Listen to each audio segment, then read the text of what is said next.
Bonsoir à tous, merci d'être avec nous pour cette première édition complète de la soirée sur Al-Oula. En voici les titres. Sur haute instruction royale, l'opération Grand Froid Hiver de la Fondation Mohamed V pour la solidarité est lancée dans les régions les plus impactées par la vague de froid. Un important dispositif humain et logistique est déployé sur ces provinces. Nouvelle modalité de légalisation des copies conformes des documents administratifs. Désormais, il n'y a pas que les circonscriptions qui s'en chargent, mais l'ensemble des administrations publiques sur présentation des documents originaux.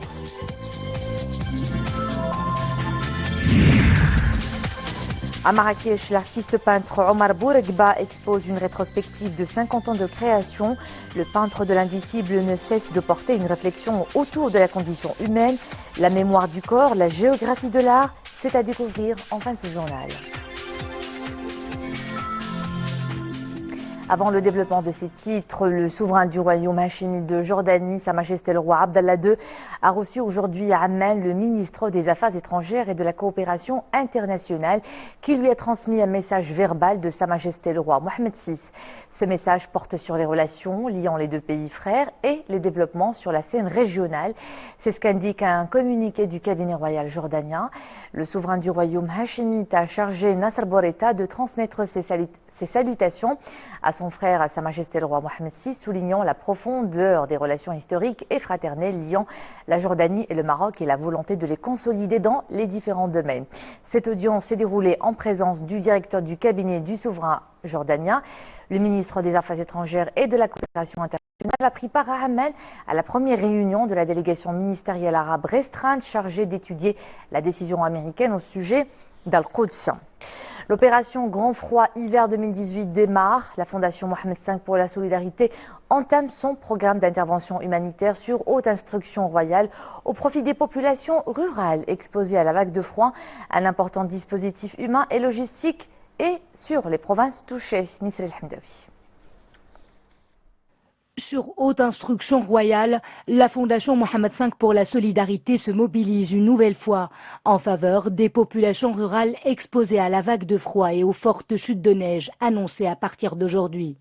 Ainsi active-t-elle le programme Opération Grand Froid dans les provinces du Grand et Moyen Atlas. C'est ce qu'indique un communiqué de la Fondation. Cette opération humanitaire qui obéit à une programmation annuelle est enclenchée par la Fondation lorsque les conditions climatiques, notamment la chute importante de neige, entraînent l'enclavement des populations dans les régions montagneuses et limitent leur accès aux ressources alimentaires.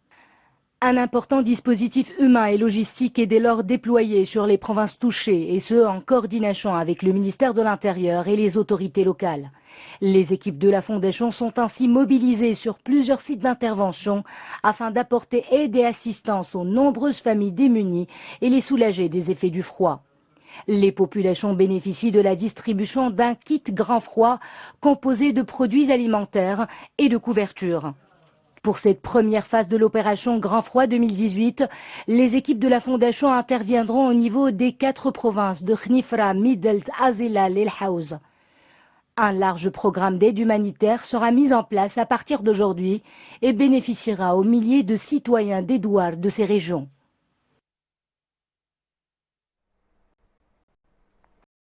Dans la province d'El Haouz, l'opération Froid 2018 a concerné aujourd'hui la commune de Tirdouine où ont été distribués 400 kits alimentaires et des couvertures. Vous le voyez sur ces images.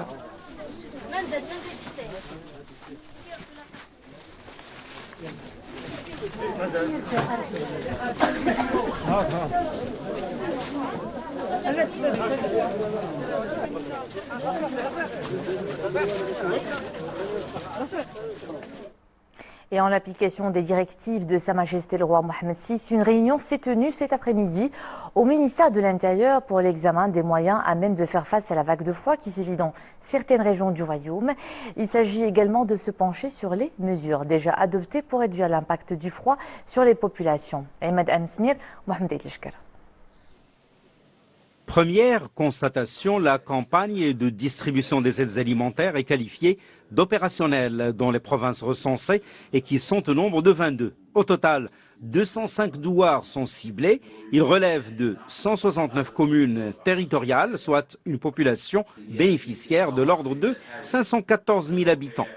Le ministère de l'Intérieur a réactivé le centre de commandement et de veille au niveau central pour assurer le suivi de la situation et la coordination des opérations d'intervention.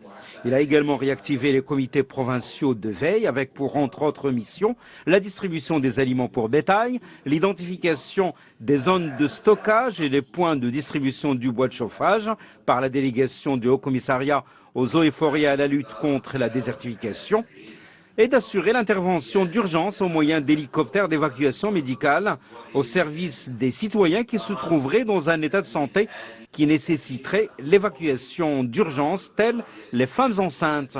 Les engins de déneigement sont également mobilisés à proximité des axes des sentiers menacés par les neiges. Enfin, le ministère veille à ce que les communications soient maintenues à travers le réseau téléphonique. Concernant les aides, un premier lot de 26 000 kits sur 50 000 au total est déjà mobilisé. Il a été distribué aux provinces d'El Haouz, El Husseima, Bni Mellal, Azilal, Boulmanch, Fchaoun, Khnifra, Ifran, Midel Taounet, Taroudent, Taza et Tinrir. 4 665 personnes sans abri ont été prises en charge au niveau d'unités d'accueil. 3 681 femmes enceintes ont été recensées, dont 205 déjà prises en charge. 26 650 couvertures ont été remises aux provinces d'El Haouz, El Husseima, Bni Mellal, Azilal, Boulmanch, Fchaoun, Khnifra, Ifran, Midel Taourir, Taroudant, Taza et Tinrir. 900 plateformes pour hélicoptères ont été aménagées et 1075 douars sont couverts par le réseau mobile de téléphone. 110 autres douars le seront par réseau téléphonique par satellite. Les températures baissent encore ce week-end dans plusieurs régions du pays et comme prévu, de fortes pluies ont été enregistrées depuis la nuit dernière. 29 mm à Rabat et Tanger, 18 à Larache et Casablanca, 16 à El Jadida, 15 à Essaouira, 12 à Kenitra et Ben Slimane, 9 à Chaoun, Ouassal et Kharibga et 5 mm enregistrés à Meknes, Sidi Ifni et Taroudan. Il a aussi neigé sur les hauteurs. 15 cm de neige ont été enregistrés à Taroudan, 30 à Zilal et 13 à Bni Mellal. Et demain, le temps froid sévit avec de la pluie à Rabat, Salé, Safi et Sabira, Fqi Ben Salah à Zilal, Haouz et Taroudan, mais aussi à Kenitra, Khmisset, Ben Slimane, Mohammedia, Casablanca, Chichawa et Tiznit, notamment ce soir et demain jusqu'à midi.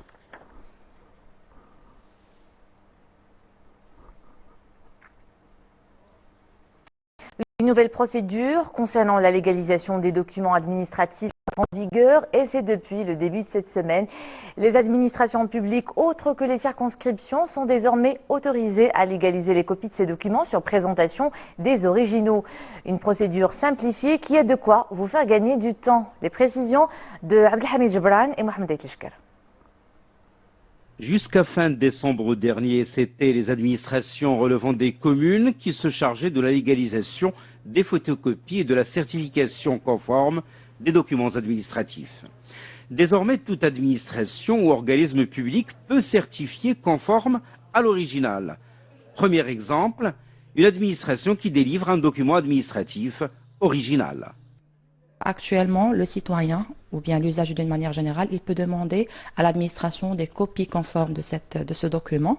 Donc, par exemple, on peut citer le cas d'une faculté qui octroie le diplôme au lauréat. Donc, le lauréat, il peut demander des copies conformes de son diplôme et le donner à d'autres administrations dans le cas de procédures administratives, comme par exemple le cas du recrutement.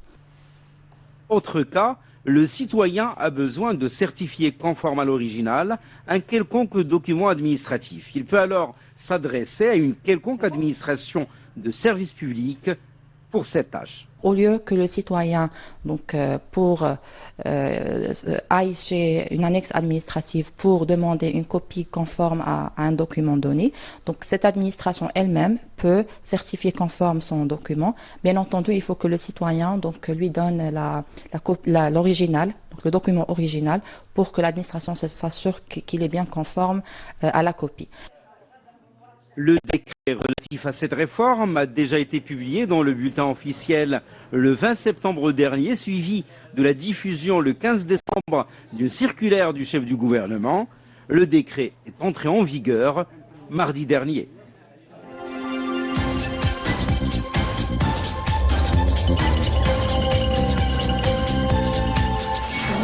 En début de ce journal, le ministre des Affaires étrangères et de la coopération internationale représente le Maroc à Amman aux travaux de la première réunion de la délégation ministérielle arabe restreinte chargée de contrer la décision américaine de reconnaître Al-Quds comme capitale d'Israël.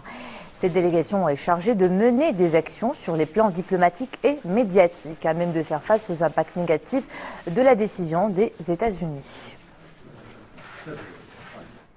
Washington et Moscou affichent des divisions profondes sur l'Iran. Lors d'une réunion controversée à la demande des États-Unis du Conseil de sécurité consacré aux manifestations qui secouent le pays, Washington s'est retrouvé isolé diplomatiquement au Conseil de sécurité, où plusieurs membres ont estimé que les manifestations en Iran relevaient des affaires intérieures du pays. En tête, l'allié de Téhéran, la Russie, qui par la voix de son ambassadeur à l'ONU a précisé que c'est à l'Iran de régler ses propres problèmes, loin de l'ingérence des États-Unis. Un froid polaire, une violente tempête de neige touche de plein fouet le nord-est des États-Unis. Des inondations glacées ont bloqué Boston et des centaines de vols ont été annulés. Selon les prévisions, il va continuer à geler très fort pendant tout le week-end avec des températures de -15, -20 jusqu'à -40 degrés. Un souffle glacial venu du nord de l'Arctique et s'est engouffré accompagné de blizzards. Des centaines de personnes ont été secourues et les autorités recommandent aux habitants de ne pas sortir pendant ce week-end. Dans d'autres contrées, la neige fait plutôt des heureux. La ville chinoise Harbin s'est transformée en royaume glacé et accueille son traditionnel festival de sculpture sur glace et de neige. 180 000 m² de sculptures sont à découvrir. La ville de 10 millions d'habitants dans le nord de la Chine vient d'ouvrir son 34e festival. C'est le rassemblement de sculptures glacées le plus vaste au monde. Des sculptures impressionnantes sont sorties de terre. Châteaux, animaux ou encore figures historiques ont inspiré les 10 000 sculpteurs sur glace et sur neige. Mais parmi les créations phares se distingue une tour de 46 mètres de haut, sublimée par des néons colorés.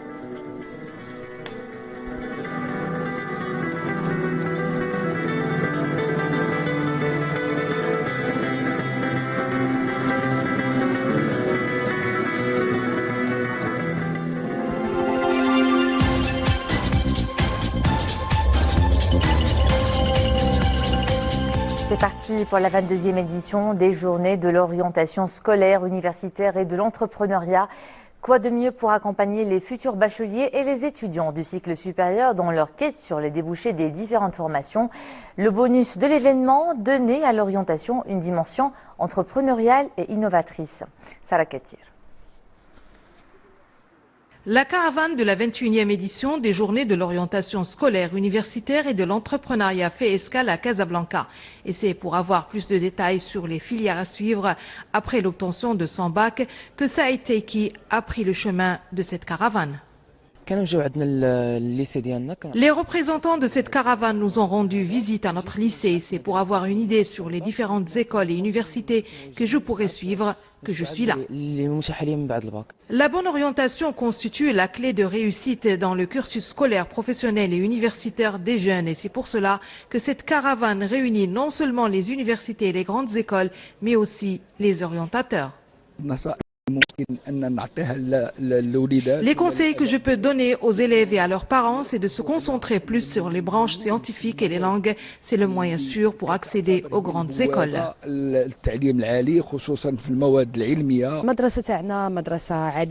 On est là pour faire connaître notre école supérieure aux jeunes bacheliers, mais aussi à ceux qui ont déjà passé 1 ou 2 ans dans une autre université. L'orientation professionnelle ou universitaire efficace pourrait non seulement contrer les pénuries de professionnels par rapport aux besoins réels du marché de l'emploi, mais aussi contribuer à la diminution du temps de recherche du travail. 50 ans de peinture, une vie de création autour de la complexité de la vie.